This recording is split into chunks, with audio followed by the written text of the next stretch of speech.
Welcome to this new session of concrete technology, Unit 1 Properties of Cement and Lecture 3rd Properties of Cement and Hydration of Cement. So this is very important session, and in this session we are going to discuss about properties of cement. तो इसमें हम लोग क्या है जो physical property है cement का उसकी बात करेंगे। तो देखिए the physical properties of cement are as follow. तो जो आपके सिलेबस में है आप देखिएगा, इन तरह की चीज़ों पे आपको जोड़ दिया गया है। तो जो फिजिकल प्रॉपर्टी आपको पढ़ने हैं उसमें देखेंगे जो सीमेंट के फिजिकल प्रॉपर्टी है, 5 तरह के फिजिकल प्रॉपर्टीज को आपको पढ़ने हैं। प्रॉपर्टीज और भी होते हैं इसके अलावा, ठीक है, उसके बारे में आपको उतना नहीं पढ़ना है। प्लस जो यहाँ लिखे हुए हैं पांचों, यही काफ़ी इंपॉर्टेंट है। और इसके अलावा बाकी और भी जो है वो माइनर प्रॉपर्टीज हैं, वो हैं। उसके अलावा मैं बताऊं जो केमिकल प्रॉपर्टीज होते हैं सीमेंट के, क्योंकि जब प्रॉपर्टी की बात करेंगे तो वहाँ पे 2 तरह की प्रॉपर्टी आप लोग देखेंगे, ठीक है। तो यहाँ बेसिकली आपको क्या है, एक तो फिजिकल हो गया, राइट, और एक हो गया आपका केमिकल। तो केमिकल में क्या आएगा, मैं ब्रीफली बता देता हूँ। फिजिकल में क्या आएगा, फिजिकल में क्या आएगा, जो आप देख रहे होंगे fineness, consistency, setting time, compressive strength, soundness, और इसके अलावा आता है ड्राइंग श्रिंकेज। ओके, तो ये सारी चीजें किस में आती हैं आपको, ये फिजिकल प्रॉपर्टी हो गया। और केमिकल में क्या आएगा, जो परसेंटेज वाइज जो भी रेशियो है, मान लीजिए एलुमिना का रेशियो, जो लाइम का रेशियो है, ठीक है, उससे रिलेटेड फैक्टर जो उसमें आता है, लाइम सेचुरेशन फैक्टर, जो चीज़ें आपको नहीं पढ़नी है, तो ये सब चीज़ें हैं, ठीक है। उसमें केमिकल एनालिसिस से जुड़े हुए चीज़ आते हैं, जो भी केमिकल प्रॉपर्टीज होते हैं उसमें। और as per the code there are limitation कि इसमें अल्कली इतना इससे ज़्यादा नहीं होना चाहिए। तो इस तरह की चीज़ें हैं जो केमिकल में आती हैं, तो वो आपको नहीं देखना है। हम लोगों को फिजिकल प्रॉपर्टीज की बात करनी है, और and we will be discussing about only physical property today. So the first property, जो सबसे इंपॉर्टेंट प्रॉपर्टी आप देख रहे होंगे, सबसे पहला है that is the fineness of cement, right. जो सबसे पहला आपको लिस्ट में दिख रहा होगा, that is fineness of cement. तो यहाँ देखिए, फाइननेस की बात करें तो लिखा हुआ है it is the degree of grinding of cement. तो ग्रिंडिंग क्या है, ग्रिंडिंग हम कहाँ पे करते हैं, आपको बिल्कुल पता होगा। ग्रिंडिंग हम लोग कब करते हैं, जब हम लोग क्लिंकर जब आता है हमारा रोटरी किन से निकल के, जब कूल कर देते हैं क्लिंकर को, इसमें हम लोग जिप्सम ऐड करते हैं, ठीक है। जिप्सम सर्टेन परसेंटेज में ऐड करते हैं, और इसके बाद जो फाइन पाउडर हमारा बनता है दैट इज द सीमेंट। तो जो फाइन पाउडर आप देख रहे हैं यही तो हमारा सीमेंट है। तो जो फाइन पाउडर की बात कर रहे थे, तो कितना फाइन होगा, जैसे आपने साइज की बात कर रहे थे, कोई अभी बोले कि 10 माइक्रोन जो उसका एवरेज साइज होता है, और किसी ने कहा कि 19 माइक्रोन से बिलो होना चाहिए इसका 90% जो पार्टिकल्स होगा। तो ऑब्वियसली ये जो चीज़ें हैं काफ़ी फाइन होगी, जो आपका सीमेंट है काफ़ी फाइन होगा। आप अगर उसको टच करके देखे होंगे, सीमेंट को छू कर देखा होगा, तो काफ़ी फाइन लगा होगा, काफ़ी स्मूथ लगा होगा। तो ये चीज़ें हैं। तो इसमें अगर बात करें तो जो फाइननेस है, इसको हम लोग अब 2 तरीके से समझ सकते हैं फाइननेस को। तो जनरली क्या होता है, इसको 2 मेथड्स है, एक तो सीविंग मेथड है, और एक हो गया आपको जो एयर परमिबिलिटी मेथड है, जिसमें हम लोग ये निकालते हैं कि 1 ग्राम ऑफ सीमेंट जो है कितने एरिया को कवर करेगा, ठीक है। 1 ग्राम ऑफ सीमेंट कितने एरिया को कवर करेगा, मान लीजिए मीटर स्क्वायर पर ग्राम, ऐसा ही कुछ यूनिट में हम इसको ये कर सकते हैं। तो ये बेसिकली क्या है, related to area, surface area से रिलेटेड भी एक बोला जा सकता है कि फाइननेस है। मतलब अगर हम 1 ग्राम या 1 केजी, मान लीजिए आप 1 केजी सीमेंट लेते हैं, उसको हम कितना दूर में फैला सकते हैं, इस तरह समझिए आप। या 1 ग्राम लेते हैं, वो कितना जगह कवर करेगा, ठीक है, इस तरह से समझिए। तो जो सरफेस एरिया है जो कवर करेगा 1 ग्राम ऑफ सीमेंट, ठीक है, इस तरह का हम रिलेटिव अगर चीजें बोल रहे हैं, तो वो आपका फाइननेस की बात हम कर रहे हैं, ठीक है। जितना ज्यादा सरफेस एरिया कवर करेगा उतना फाइन है, ठीक है।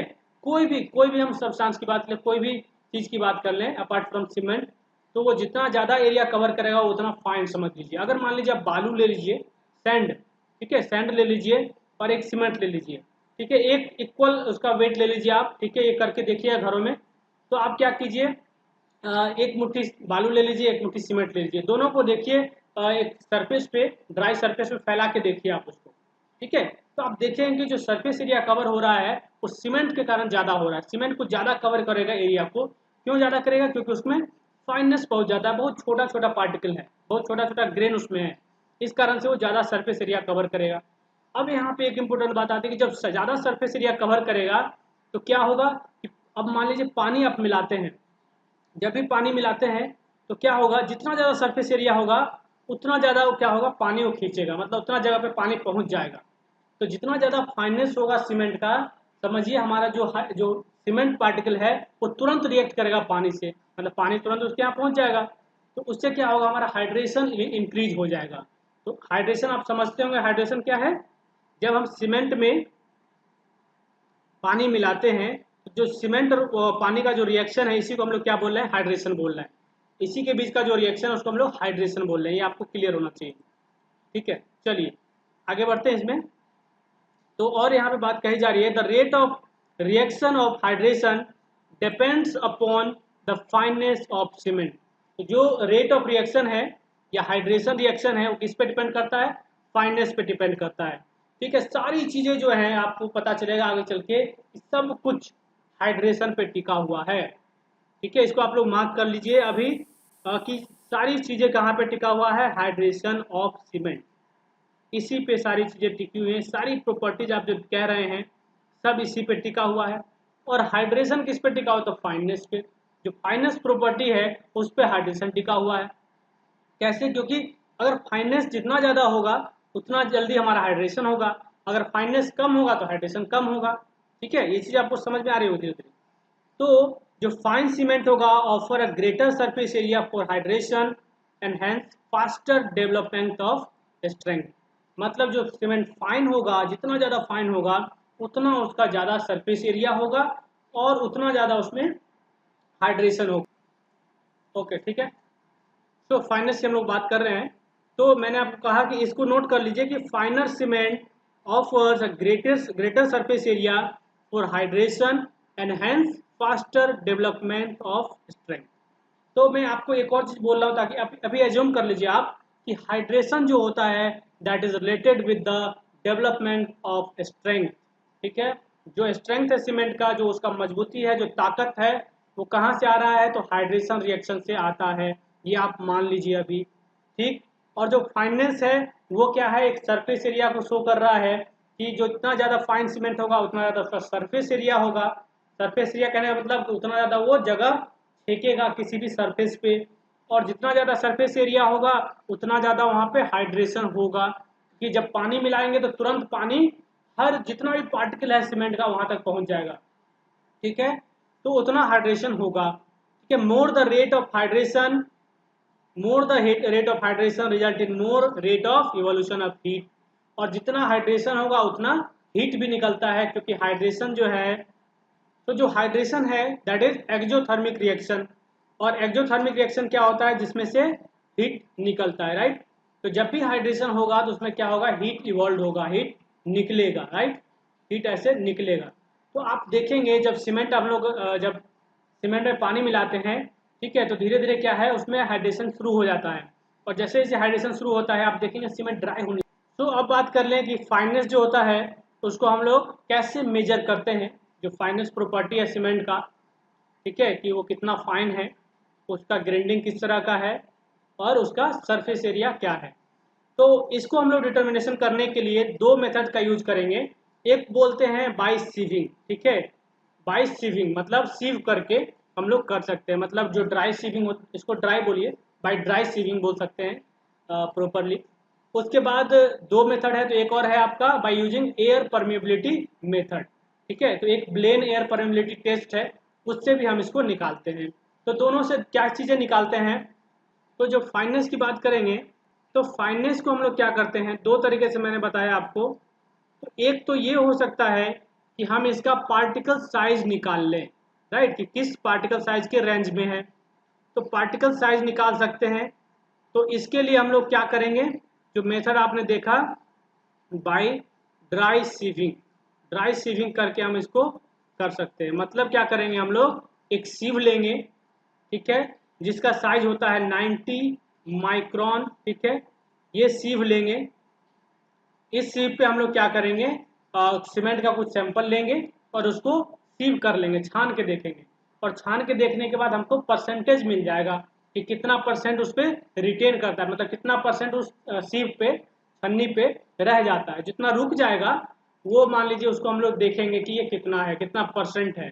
तो वो आपका 10% से ज़्यादा नहीं होना चाहिए, 10% से ज़्यादा ये जो है नहीं होना चाहिए जो आपको रिटेनिंग होगा और 19 माइक्रोन सी। तो ये पार्टिकल साइज से हम पता कर सकते हैं कि इसका फाइननेस क्या है। उसके बाद एक और जो आपको मेथड है वो एक्चुअली क्या निकालता है, तो वो निकालता है सरफेस एरिया। और चीजें देखिए आप यहाँ पे क्या बोला जा रहा है कि maximum number of particles in a sample of cement should have size less than about 100 micron. ठीक है, इससे कम ही होना चाहिए। ठीक, बाकी एक चीज तो आपको मैंने बताई 90 माइक्रोन वाला का, वो तो आपको याद हो गया होगा। द स्मॉलेस्ट पार्टिकल में have a size about 1.5 micron, मतलब जो स्मॉलेस्ट पार्टिकल है उसका साइज इतना भी हो सकता है। मतलब समझिए कि किस तरह का फाइननेस सीमेंट में है, 1.5 माइक्रोन मतलब इतना छोटा। ठीक है, माइक्रोन आप समझ रहे होंगे, तो ये इतना छोटा हो सकता है। उसके बाद देखिए ऑन एन एवरेज की अगर बात करें, ऑन एन एवरेज जो है साइज ऑफ सीमेंट पार्टिकल में भी टेकन एज इतना। ठीक है, ये चीजें हैं। इसको आप क्या कर दिए, इसको कट कर सकते हैं, यहाँ लिख दीजिए on an average size of cement particles में बी टेकन अबाउट 10 माइक्रोन। ये भी याद रखिएगा, कभी कभी ऑब्जेक्टिव में पूछा जा सकता है। In commercial cement it is suggested that there should be about 25 to 30% of particle less than 7 micron, क्योंकि फाइननेस इतना ज़्यादा इंपॉर्टेंट प्रॉपर्टी है कि जो सारा हाइड्रेशन है इसी फाइननेस पे डिपेंड कर रहा है, सारा जो डेवलपमेंट ऑफ स्ट्रेंथ है इसी फाइननेस पे डिपेंड कर रहा है। इसीलिए जितना फाइन होगा, जितना हम लोग ग्राइंडिंग अच्छे से करेंगे क्लिंकर को सीमेंट बनाने के प्रोसेस में, उतना हमारे लिए अच्छा है। So this is very important कि हम लोग फाइननेस को मेंटेन रखें, और इसका एक लिमिटेशन है, तो वो चीज़ें मैं आपको बताऊंगा इन नेक्स्ट क्लास। जो ओपीसी वगैरह का जो स्पेसिफिकेशन पढ़ेंगे कोड के हिसाब से, तो वहाँ मैं दिखाऊंगा कि आपको कि कितना होना चाहिए। ठीक है, बाय वैल्यू कितना होना चाहिए हमारा फाइननेस। चलिए आगे देखते हैं। नेक्स्ट जो प्रॉपर्टी है हमारा स्टैंडर्ड कंसिस्टेंसी। ठीक है, स्टैंडर्ड कंसिस्टेंसी की बात करते हैं। तो स्टैंडर्ड कंसिस्टेंसी जो है ये रिलेटेड किससे है कि हम लोग किसी भी सीमेंट में कितना पानी मिलाएंगे। So this is basically water demand, मतलब सीमेंट में कितना पानी मिलाएंगे इसका अंदाजा अगर आपको लगाना है तो इससे लगा सकते हैं इसमें पानी का अमाउंट क्या मिलाना है। ठीक, पानी का अमाउंट हमको क्या मिलाना है ये किससे पता चलेगा, जब हम स्टैंडर्ड कंसिस्टेंसी को समझ जाएंगे, स्टैंडर्ड कंसिस्टेंसी को निकाल पाएंगे।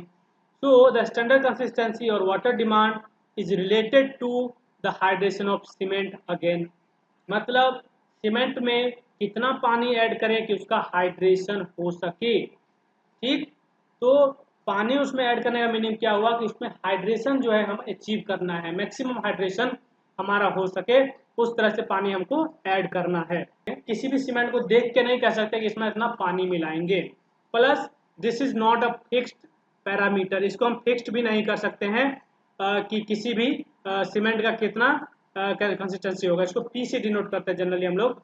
तो मान लीजिए हम लोग अगर बोलते हैं कि 30% पानी मिला देंगे तो हमारा सीमेंट हो जाएगा, मतलब अगर 300 ग्राम सीमेंट हम लेते हैं तो इसमें अगर हम लोग क्या करें 30% मिला देते हैं, मान लीजिए 90 ml हम लोग पानी मिला देंगे, तो आप करके देखिएगा।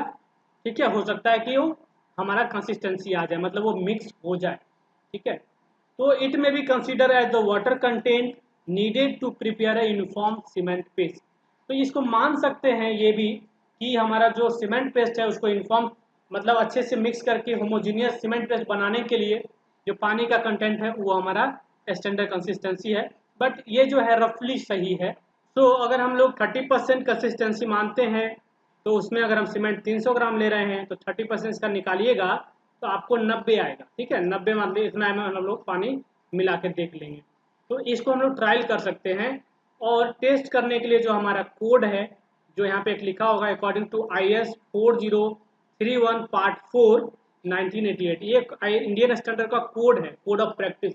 इस कोड में क्या है, आपको दिया हुआ है कि कैसे कंसिस्टेंसी आप निकालिएगा, ठीक है, कैसे निकालिएगा कि कितना पानी आपको सीमेंट में मिलाना है, ठीक है। तो ये बहुत अच्छा ही मतलब ये क्या है आपका एक बहुत अच्छा पैरामीटर है जो स्टैंडर्ड कंसिस्टेंसी है। ये बहुत बेसिक है, आपको बिल्कुल समझ में आना चाहिए कंसिस्टेंसी कैसे निकालेंगे। तो हम इसको क्या करेंगे, आपको एक लैब का जब सेशन होगा हमारा, उसमें हम कंसिस्टेंसी दिखाएंगे कैसे निकालते हैं। चलिए, तो अगर हम कोड की बात करें तो कोड क्या कहता है, the standard consistency of cement is the consistency is the consistency which permit the wicket plunger। ठीक है, अब यहाँ पे आपको ये समझ में अभी नहीं आएगा कि विकेट प्लंजर क्या होता है, ठीक, ये आपको नहीं समझ में आ रहा होगा। Vicat plunger to penetrate to a 0.5 to 7 mm from the bottom of the Vicat mould when tested as per code. तो ये क्या है, टेस्टिंग है। तो जब हम लोग टेस्ट करेंगे लैब में, तो टेस्ट करने के लिए हम लोग एक विकेट एपरेटस यूज करते हैं, उसी का ये नाम लिखा हुआ है, ठीक है। इसको टेस्ट करने के लिए हम लोग विकेट एपरेटस यूज करते हैं। तो अभी क्या है, बेसिकली हम लोग प्रॉपर्टीज जानना है, तो बस इतना जान लीजिए कि standard consistency is related with water content, ठीक है, needed to prepare uniform cement paste, ठीक है, और needed to prepare a cement paste for complete hydration process, ठीक है। हाइड्रेशन प्रोसेस पूरा होने के लिए हमको पानी क्या मिलाना है, वो चीज़। एक चीज़ और मैं आपको बताऊं, आप देखते होंगे कि जब सीमेंट से हम लोग कुछ बनाते हैं, कंक्रीट बनाते हैं, तो इनिशियली तो पानी मिलाया, जो पानी मिलाया वो स्टैंडर्ड कंसिस्टेंसी के हिसाब से ही कैलकुलेट किया जाता है, ये जान लीजिए। उसके बाद भी हम क्या करते हैं, क्यूरिंग करते हैं।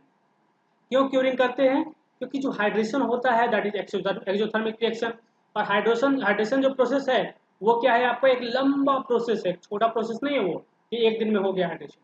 हाइड्रेशन जो है सालों साल तक चलता है, एक दिन से लेके धीरे धीरे बढ़ते जाइए, एक से लेके दो, एक वीक हो गया, 2 वीक हो गया, 4 वीक हो गया, महीना हो गया, साल हो गया, बहुत साल तक वो चलता है, ठीक है। सालों साल तक वो जो है हाइड्रेशन चलता रहेगा। जितना पानी उसमें डालिएगा हाइड्रेशन कंटिन्यू रहेगा, जब तक कि उसमें जितना भी C2S C3S प्रेजेंट है, जो भी try silicate, try calcium silicate, die calcium silicate जब तक है उसमें, तब तक वहाँ पे हाइड्रेशन चलता रहेगा। ओके, तो ये चीज़ है। तो हम लोगों को बस समझ में आना चाहिए कि स्टैंडर्ड कंसिस्टेंसी क्या है, एक वाटर से रिलेटेड पैरामीटर है कि हम लोग सीमेंट में कितना पानी मिलाएंगे for preparing uniform cement paste, वो चीज़ है। इसको टेस्ट करने के लिए हम लोग किससे टेस्ट करेंगे, तो यूजिंग विकेट एपरेटस हम लोग हमारे पास है, उससे हम लोग इसको टेस्ट करेंगे। और विकेट प्लंजर जो बोला जाता है वो एक प्लंजर होता है, ठीक है, उसका जो साइज होता है 10 mm साइज का रहता है ये, ठीक है। ये इस तरह से नीचे जो होता है ये सर्कुलर रहता है, इस तरह का प्लंजर रहता है, उससे टेस्ट हम लोग करते हैं। तो ये इसके बारे में मैं आपको बाद में बताऊंगा। तो जो ये डेफिनेशन है, बस इसको आप एक नोट कर लीजिए कि as per the IS code इस तरह का कुछ डेफिनेशन होता है। जब टेस्ट कर लेंगे आपको ये डेफिनेशन याद भी हो जाएगा, ठीक है, और आप कहीं भी इसको फिर लिख पाएंगे। तो अभी के लिए बस इतना ही समझेंगे इसमें, और हम लोग आगे देखेंगे कि नेक्स्ट प्रॉपर्टी हमारा क्या है। तो सेटिंग टाइम क्या है, ये किससे रिलेटेड है, सेटिंग ऑफ मतलब सेट जो करेगा सीमेंट उससे रिलेटेड है, ठीक है। मतलब इनिशियली जब पानी मिलाइएगा सीमेंट में तो क्या होगा, धीरे धीरे वो क्या होगा, शुरू में तो वो प्लास्टिक स्टेज में रहेगा। प्लास्टिक मतलब क्या है कि उसमें मिलाइएगा तो उसको जिस जिस तरह से उसको चाहिएगा उस तरह उसको मिला सकते हैं, बना सकते हैं, शेप पे ला सकते हैं उस तरह से। तो इनिशियली वो क्या रहेगा आपको फ्लूइड स्टेट में रहेगा। मतलब यहाँ पढ़िए अगर इस डेफिनेशन को, setting time of cement is the phenomena by virtue of which the green cement क्या हुआ, जो फ्लूइड स्टेट ऑफ सीमेंट है, मतलब जैसे ही हम सीमेंट में पानी मिलाएंगे, ठीक, तो जैसे ही पेस्ट तैयार होगा, ओके, उस वो जो होगा इनिशियली उसको हम लोग क्या बोल सकते हैं कि इनिशियली हम उसको बोलेंगे कि वो आपका फ्लूइड स्टेट में है, okay, initially changing into the hard mass, ठीक है। अगर हार्ड मास में वो आगे जाके फिर चेंज करेगा। डेफिनेशन को फिर से पूरा पढ़ते हैं कि ये उस तरह का फेनोमेना है जिसमें हमारा green cement changing into hard mass, मतलब जो हमारा प्लास्टिक सीमेंट था वाटर पानी को मिलाते ही वो हार्ड मास बनने लगता है, मतलब उसमें स्ट्रेंथ आने लगता है, और धीरे धीरे देखेंगे कुछ समय के बाद वो रॉक बन जाता है, मतलब पत्थर बन जाता है ना। मतलब शुरू में क्या है, प्लास्टिक रहेगा, धीरे धीरे धीरे धीरे धीरे वो पत्थर बन जाएगा, हार्ड बन जाएगा, कंक्रीट बन जाएगा, है ना। तो ये चीजें हैं। तो ये जो फिनोमेना है, ये जो घटना आप देख रहे हैं कि पानी मिलाने के बाद धीरे धीरे तो फ्लूइड स्टेट में रहता है, प्लास्टिक स्टेज में रहता है, धीरे धीरे वो हार्ड हो जाता है, मतलब जिस शेप में करना है कर लीजिए, उसके बाद वो हार्ड हो जाएगा। मतलब ये फ्लूइड स्टेट में अभी है तो कोई दिक्कत नहीं है। फ्लूइड स्टेज के बाद क्या होगा, इसको हम लोग मोल्ड में डालेंगे, किसी मोल्ड में डाल दिया, उसके बाद धीरे धीरे ये क्या हो जाएगा, हार्ड हो जाएगा। मतलब हार्ड हो जाएगा तो कैसे बन जाएगा, एक पत्थर की तरह बन जाएगा, रॉक की तरह। ठीक है, जैसे हम लोग घर देखते हैं, अपना आपका घर का जो भी फ्लोर देखिए, बीम देखिए, दीवार देखिए, छत देखिए, जहाँ पे यूज किया हुआ सीमेंट का देखिए, कैसे वो पत्थर बन गया, रॉक बन गया वो, है ना। तो इस तरह से इनिशियली वो कितना आराम से मसाला जब बनाते हैं, आप याद, मसाला बोलते हैं जनरली, जब सीमेंट और सैंड वगैरह मिलाते हैं मसाला बोलते हैं। तो जो मसाला तैयार करते हैं कितना वो फ्लूइड रहता है, कितना उसको प्लास्टिसिटी रहता है, कैसे उसको हम लोग किसी भी शेप में ढाल सकते हैं, कास्ट कर सकते हैं, मोल्ड में रख सकते हैं, भर सकते हैं, कॉम्पैक्ट कर सकते हैं। तो ये चीजें हैं कि ये सेटिंग हुआ, कैसे सेटिंग हुआ, पानी मिलाया, उसका धीरे धीरे धीरे जब हार्ड हो गया, तो ये जो बीच का टाइम है, इसी को हम लोग सेटिंग टाइम बोल रहे हैं। तो इसमें जो है अलग अलग स्टेजेज आते हैं, दो तरह की चीजें आपको पढ़ने को मिलेगी सेटिंग टाइम में। तो वो क्या है देखते हैं। तो देखिए, एक और चीज है, on the other hand, hardening refers to the gain in the strength if if a cement paste set, right. इसको हम लोग आगे लिख सकते हैं, सेटिंग जो होता है, सेट मतलब क्या हुआ, हार्ड होना धीरे धीरे, वो चीज। If a cement paste set, यहाँ कर दीजिएगा सेट, ठीक है, यहाँ से सेट हटा दीजिएगा, सेट आगे कर दीजिएगा। चलिए, तो अब आगे चलते हैं, देखते हैं। जनरली टू टर्म्स, एक तो होता है इनिशियल, एक होता है final set, are use to describe setting time. तो पहला टाइम यहाँ देख रहे होंगे आप लोग, इनिशियल सेटिंग टाइम, जिसको हम लोग शॉर्ट में बोलते हैं IST। The time during which the cement paste remains in plastic stage, मतलब वो प्लास्टिक स्टेज में ही रहता है, मतलब उसमें स्ट्रेंथ जो होता है बहुत नाम मात्र रहता है, बहुत कम स्ट्रेंथ रहता है उस समय, जो प्लास्टिक स्टेज की बात करते हैं। And can be moulded into any shape is called initial setting time. मतलब उसमें इतना ही स्ट्रेंथ गेन हुआ है, इतना ही वो सेट किया है कि उसको हम अभी किसी भी शेप में मोल्ड कर सकते हैं, किसी भी शेप में बना सकते हैं, वो हमारा इनिशियल सेटिंग टाइम को रिप्रेजेंट कर रहा है। Therefore mixing, transportation, placing, compaction can be completed with in initial setting time. तो इनिशियल सेटिंग टाइम वो टाइम है जिसके बीच में हम लोग क्या करते हैं, सीमेंट में पानी मिलाया और उसके बाद उसको हम लोग किसी भी मोल्ड में अच्छे से मिक्स करके, प्लेस करके, कॉम्पैक्ट करके फिनिश कर लें। तो वो जो टाइम है बीच का, उसको बोल रहे हैं इनिशियल सेटिंग टाइम। ठीक है, और अगर हम कोड के हिसाब से चलेंगे तो इस तरह कुछ डिफरेंस आपको मिलेगा। ठीक है, the period elapsing between the time when water is added to the cement, मतलब ये कहिए कि सेटिंग टाइम कहाँ से स्टार्ट होता है, जब हम लोग पानी ऐड करते हैं सीमेंट में, जब भी पानी ऐड कर दिया हमारा सेटिंग टाइम स्टार्ट हो गया। And the time at which the needle fails to pierce the test block to a point this measure from the bottom of the mould, इसको हम लोग बाद में देखेंगे, ये लैब का चीज़ है, लैब से आपको पता चल जाएगा कि कैसे विकेट ऑपरेटर्स को हम लोग करेंगे। जब हम लोग टेस्टिंग अभी पढ़ेंगे आगे के इसी यूनिट में, तो हम लोग वहाँ पे इसको डिस्कस करेंगे, टेस्टिंग कैसे करते हैं और कौन सा निडल यूज करते हैं और विकेट ऑपरेटर्स कैसा होता है, मैं आपको दिखाऊंगा नेक्स्ट सेशन में। ठीक है, तो अभी आप प्रॉपर्टी सिर्फ समझिए कि टाइम क्या हुआ, इनिशियल सेटिंग टाइम क्या होता है।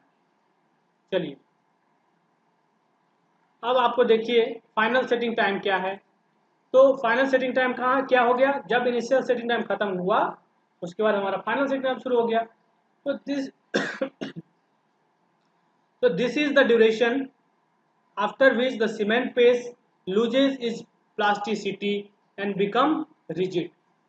मतलब धीरे धीरे क्या होगा, सीमेंट उसका प्लास्टिसिटी खो जाएगा, मतलब प्लास्टिसिटी खोने लगेगा, तो आप सीमेंट को किसी और मोल्ड में नहीं कर सकते हैं।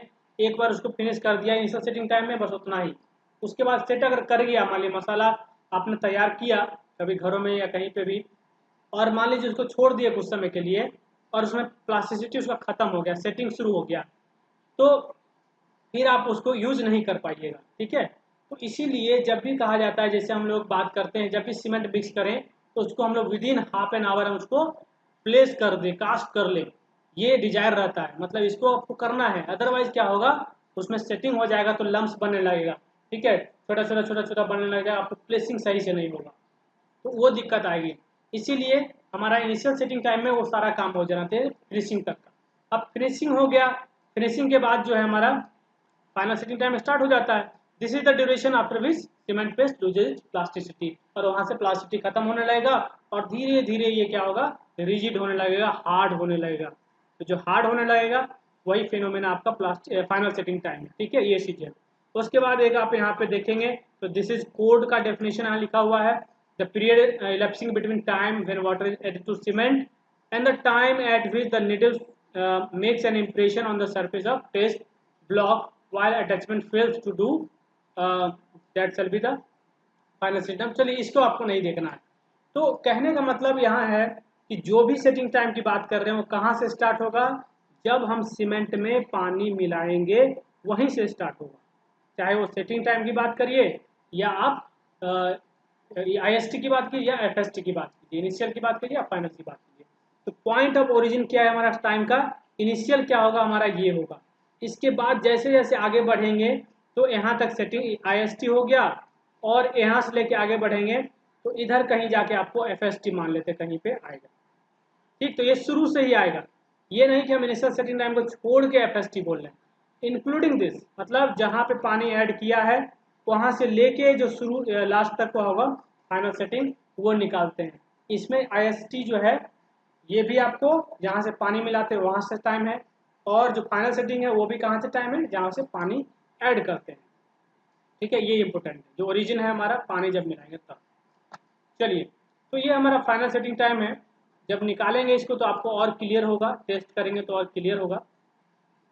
तो दिस इज द ड्यूरेशन जहाँ पे हमारा प्लास्टिक टू हार्ड हो रहा है हमारा सीमेंट, वो हो गया फाइनल सेटिंग। और जहाँ पे हमारा क्या होगा, फ्लूइड स्टेज से लेके प्लास्टिक स्टेज का जो रेंज है उसको हम लोग इनिशियल सेटिंग टाइम में। क्लियर है सबको ये चीजें? Yes sir. Yes sir. हाँ सर क्लियर। इनिशियल हाँ बोलिए, इनिशियल में इनिशियल टाइम सेटिंग सर कहाँ तक होगा टाइम, जब तक वो फिजिकली तक रहेगा मतलब प्लास्टिक तक हाँ उसका प्लास्टिक स्टेज तक रहेगा, मतलब इतना रहेगा कि हम उसको किसी भी मोल्ड में, मतलब किसी भी मोल्ड करने का मतलब जैसे मान लीजिए आपको बीम ढालना, तो कंक्रीट बनाते हैं ना, तो बीम ढालना है तो कम से कम उसको भर सकें इतना टाइम तो रहे ना। मान लीजिए सेट करने लग जाएगा तो उसको नहीं भर पाइएगा आप, है ना, वाइड रह जाएगा, बीच में कॉम्पैक्शन नहीं हो पाएगा अच्छे से, तो वो दिक्कतें आएंगी। तो पहला अभी देख लेते हैं कॉम्प्रेसिव स्ट्रेंथ की। अब हम बात करते हैं कि कॉम्प्रेसिव स्ट्रेंथ कैसे निकालेंगे। तो यहाँ पे क्या है, जो सबसे इम्पोर्टेंट चीज़ें हैं, जो फाइननेस हो गया, जो सेटिंग टाइम आपने देख लिया, अब जो इम्पोर्टेंट है दैट इज कॉम्प्रेसिव स्ट्रेंथ, जिस पे सारा खेल टिका हुआ है। जो भी सीमेंट है, जिस भी सीमेंट का टाइप आप देखते होंगे, जितने भी टाइप का सीमेंट आप देखते होंगे, सबका ओरिजिन जो है उसका कॉम्प्रेसिव स्ट्रेंथ ही है। समझिए कि अगर कॉम्प्रेसिव स्ट्रेंथ कम है, ज़्यादा है, कम है, ज़्यादा है, तो सीमेंट हमारा वेरी करता है। तो compressive strength of cement is the most important property of cement. Compressive strength is defined as the ratio of maximum load applied to cross sectional area of specimen. ये एक मैथमेटिकल डेफिनेशन है। तो मान लीजिए अगर हम एक छोटा सा इस तरह का सीमेंट क्यूब बना लें और उसको टेस्ट करके देखें क्या कॉम्प्रेसिव स्ट्रेंथ मिल जाएगा, तो सीमेंट पेस्ट का अगर हम बनाएंगे उससे हमारा कॉम्प्रेसिव स्ट्रेंथ नहीं निकालना है। ठीक है, सीमेंट पेस्ट से हम लोग कॉम्प्रेसिव स्ट्रेंथ नहीं निकालते। सीमेंट पेस्ट हम किसको बोल रहे हैं, पहली बात तो सीमेंट पेस्ट का मतलब हुआ सीमेंट प्लस वाटर। ठीक, सीमेंट प्लस वाटर मिला रहे हैं जिसको हम लोग बोलते हैं सीमेंट पेस्ट। ठीक, एक बात आप ये समझ लीजिए, अगर हम cement plus sand plus water मिला रहे हैं तब इसका नाम जो है बन जाता है cement mortar. Right, cement mortar या मोर्टार बोलेंगे इसको, सीधा मोर्टार बन जाता है। इसको हम लोग मसाला बोलते हैं ना, जब आप लोग देखे होंगे।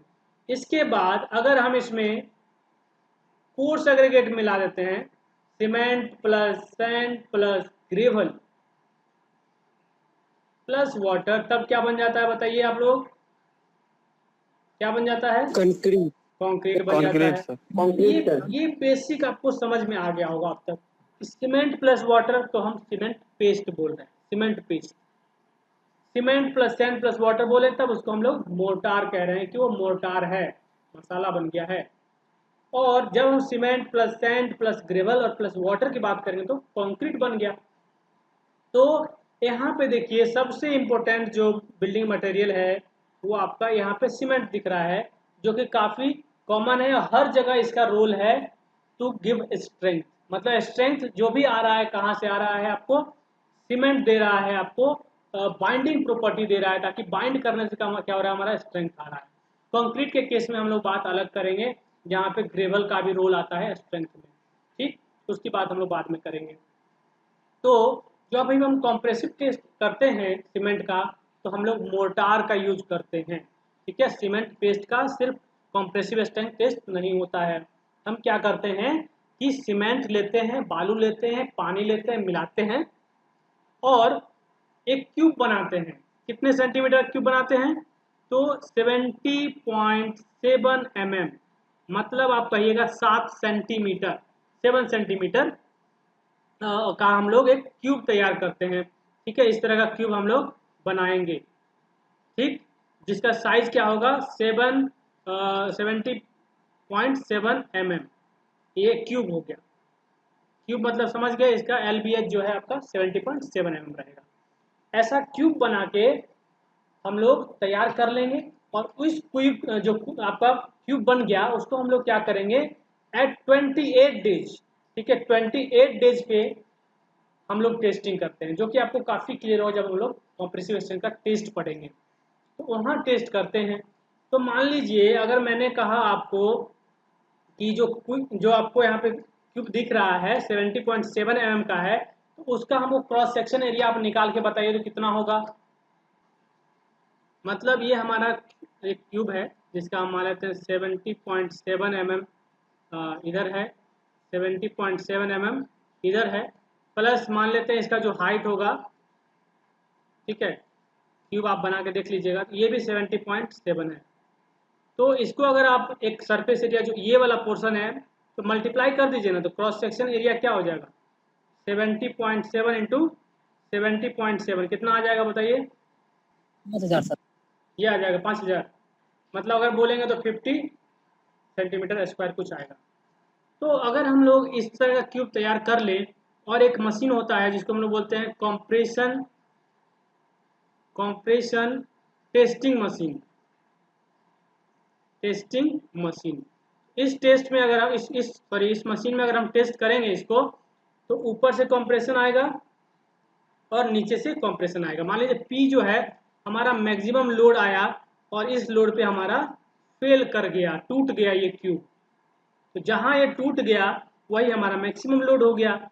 तो जो हमारा कॉम्प्रेसिव स्ट्रेंथ सीमेंट का होगा, ठीक है, वो अगर निकालिएगा तो P अपॉन क्या कीजिएगा, जो क्रॉस सेक्शन एरिया आपने निकाला CSA, तो मैथमेटिकली अगर निकालना है तो आप जो कॉम्प्रेसिव स्ट्रेंथ है वो इस तरह से आप निकाल सकते हैं, राइट, इस तरह से हम लोग निकाल सकते हैं जो कॉम्प्रेसिव सीमेंट का। अब बात आती है कि जो ये क्यूब बनाएंगे किससे बनाएंगे हम लोग, तो मैंने आपको बताया कि सीमेंट मोर्टार से बनाएंगे। तो बाकी चीज़ें मैं आपको बाद में बताऊंगा कि सीमेंट में हम लोग कितना सैंड मिलाएंगे, कितना पानी मिलाएंगे और कैसे इसको क्यूरिंग करेंगे, कितना पानी इसको या कैसे रखेंगे।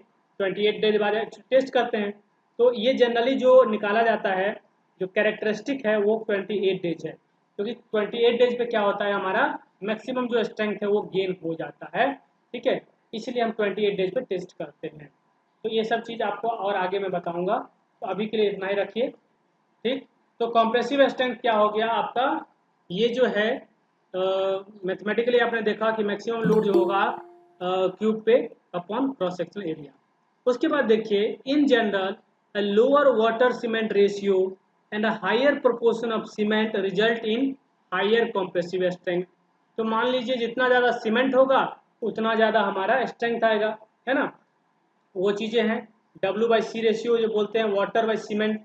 तो जितना ज़्यादा सीमेंट होगा उतना हमारा ज़्यादा स्ट्रेंथ आएगा, लेकिन पानी कम कर दीजिएगा तो हम मिक्स नहीं बना पाएंगे, वो भी दिक्कत आता है। तो ये सब चीज़ें और आपको समझ में आएगा कंक्रीटिंग में। चलिए, strength test are not made on neat cement पे, जैसा मैंने आप बताया कि हम लोग खाली सीमेंट पेस्ट पे टेस्ट नहीं करते हैं, but on 1:3 cement to standard and mortar. अब 1 क्या है और 3 क्या है? 1 पार्ट ऑफ सीमेंट, राइट, और 3 पार्ट ऑफ हम लोग स्टैंडर्ड सैंड यूज करते हैं, और उसको मिला के हम लोग टेस्ट करते हैं, मोर्टार बनाते हैं, प्लस पानी इसमें ऐड करते हैं। तो एक अगर हम लोग मान लीजिए 300 ग्राम हम अगर सीमेंट लेते हैं तो सैंड कितना लेंगे? सैंड कितना लेंगे बताइए? 900 ग्राम, ठीक है, 3 गुना। और यहाँ पे क्या है, अगर जो कंप्रेसिव एसिड टेस्ट करने के लिए हम लोग कोड कौन सा यूज करते हैं, तो ये कोड को आप नोट कर लीजिए, पूछा जाएगा ऑब्जेक्टिव में कि किससे टेस्ट करेंगे, तो पार्ट 6 4031 पार्ट 6 1988, इस कोड से हम लोग इसको टेस्ट करते हैं। अब हम लोग लास्ट प्रॉपर्टी को देखते हैं और इस सेशन को हम लोग खत्म करेंगे, ठीक। तो यहाँ देखिए एक आया साउंडनेस, जिसकी चर्चा हम लोग पहले भी कर चुके हैं। So soundness refers to the volume stability of hardened cement paste। तो वॉल्यूम स्टेबिलिटी कहने का मीनिंग क्या हुआ कि जो वॉल्यूम है हमारा, जो सीमेंट जो भी हम लोग कंपोजिट बना रहे हैं, मोटार बनाया हमने या कंक्रीट बनाया, तो हमारा चेंज नहीं करना चाहिए आफ्टर सेटिंग। मतलब सीमेंट हमने जब भी हमने कोई ढाल दिया स्ट्रक्चर को, तो बाद में जाके उसका वॉल्यूम चेंज नहीं करना चाहिए, वॉल्यूम जो है शुरू में उतना ही रहना चाहिए, क्योंकि जैसे ही वॉल्यूम बढ़ जाएगा तो हमारा क्रैक्स आने लगेगा, ठीक है, वहाँ पे एक्सपेंशन हो जाएगा, इस तरह की चीज़ें। It is necessary that a cement paste once set should not undergo any volume change। तो ये हम लोगों को ज़रूरी है कि कोई भी सीमेंट अगर एक बार सेट कर गया तो दोबारा उसका वॉल्यूम चेंज ना करे, ठीक है, यही साउंडनेस है। साउंडनेस हम लोग वॉल्यूम चेंज इन वॉल्यूम को रिलेट कर रहे हैं, राइट। तो soundness of cement is one of the durability related property parameter, ये भी है। ड्यूरेबिलिटी रिलेटेड क्या हुआ कि मान लीजिए सीमेंट अभी सेट कर गया, तो अभी तो आपको पता नहीं चल रहा है ये वॉल्यूम इंक्रीज किया डिक्रीज किया, ये कब हो जाता है? हार्डेंड सीमेंट में, ठीक है, पानी मिल रहा है सीमेंट को, हार्डेंड स्टेट मतलब वो रॉक बन चुका है, ठीक है। मान लीजिए आपने कास्टिंग कर दिया 1 हफ्ता 2 हफ्ता महीना 2 महीना 6 महीना साल भर हो गया, और तब जाके वॉल्यूम एक्सपेंशन हो जाता है, तो दिक्कत है। तो जनरली ये क्या है, इनिशियल स्टेज ऑफ हाइड्रेशन में नहीं दिखता है। ये कहाँ दिखेगा? जब हाइड्रेशन बहुत कम हो जाता है, बहुत स्लो हो जाता है, वहाँ पे होता है। और ये क्यों होता है?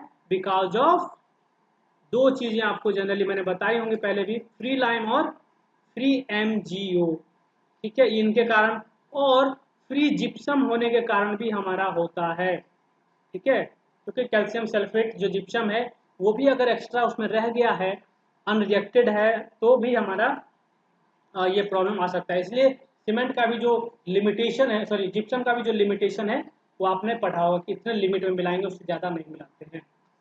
So durability depends on how sound is the material used, maybe cement, sand, aggregate in the cement concrete, ठीक है।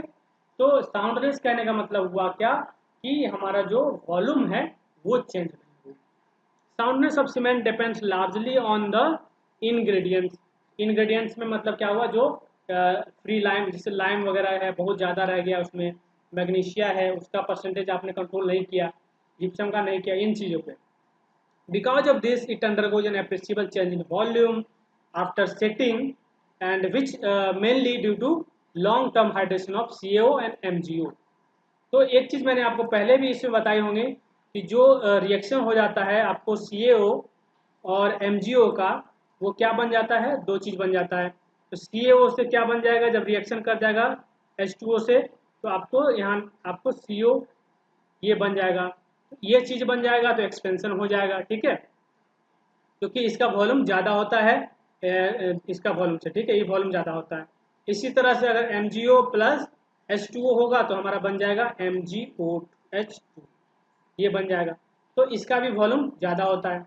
तो समझिए अगर ये कंपाउंड है तब तो दिक्कत नहीं है, लेकिन जैसे ही ये होगा तो हमारा क्या हो जाएगा? चेंज इन वॉल्यूम आ जाएगा।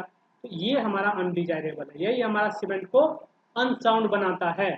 इसीलिए जो हमारा फ्री लाइम और फ्री मैग्नीशिया जो है कम होना चाहिए, फ्री जो है स्टेट में, मतलब इतना हम लोग मिलाएं कि एक बैलेंस प्रोपोर्शन में रहे।